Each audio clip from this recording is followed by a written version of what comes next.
Solveig Baylight.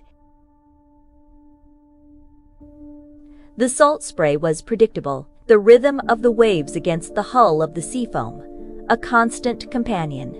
Every morning, Solveig Baylight, Baltic mariner, brewed a pot of strong, dark coffee, its aroma mingling with the scent of brine and oiled wood. She'd chart the currents, inspect the rigging, and then, with a practiced hand, begin her distillation work, extracting rare phosphorescent algae for the mainland alchemists. It wasn't glamorous, this life on the fringes, but it was hers, ordered and reliable, a sanctuary from the uncertainties of the shore. Each day mirrored the last, a comfortable, watery existence. Even the gulls seemed to follow a schedule, their cries a familiar refrain. Then the water changed. Not in color, not at first, but in its resonance.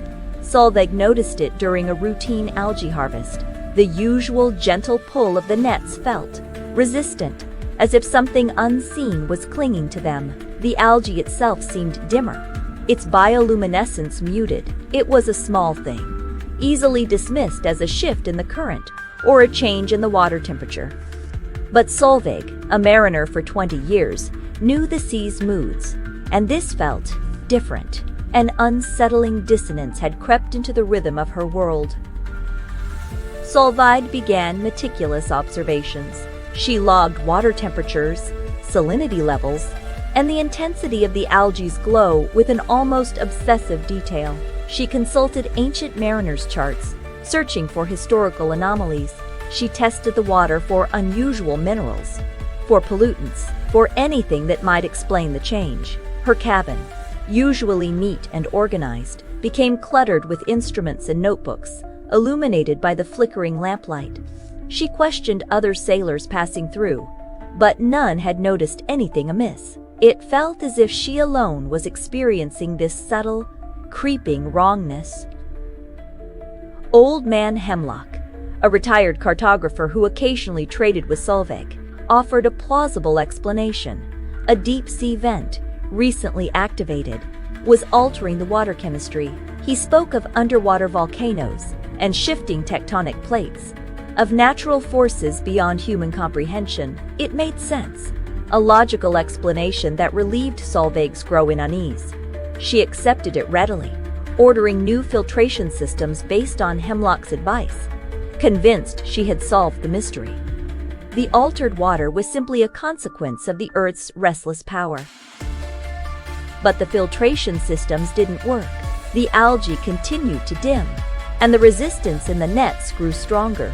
More disturbingly, Solveig began to experience vivid dreams, swirling patterns of light and shadow, whispers in an unknown language, and a feeling of being watched by something vast and ancient.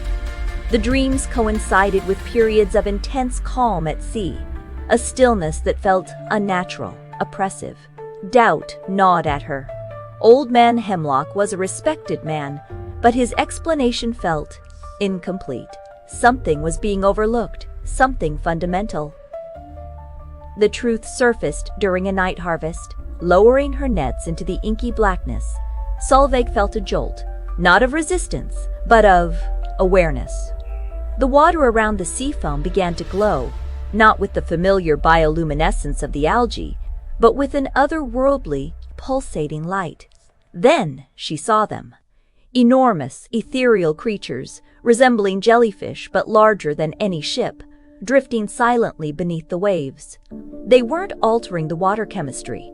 They were the change, their presence somehow dampening the algae's glow and creating the resistance in the nets. They weren't of this world. They existed in a space between dimensions, drawn to the sea by an ancient, forgotten energy. Solveig, instead of fleeing, did what any Baltic mariner would do. She adapted. She learned to anticipate the creatures' movements, to navigate around their ethereal forms, and to harvest the algae during their infrequent absences. She even discovered that a specific frequency of sound, emitted from the sea foam's hull, seemed to appease them, creating a symbiotic relationship. The algae's glow remained muted, but the harvest continued. Solveig Baylight, once a simple mariner, became a guardian of the veil between worlds, forever bound to the silent, luminous creatures beneath the waves, her life forever transformed by the rebellion of reality itself.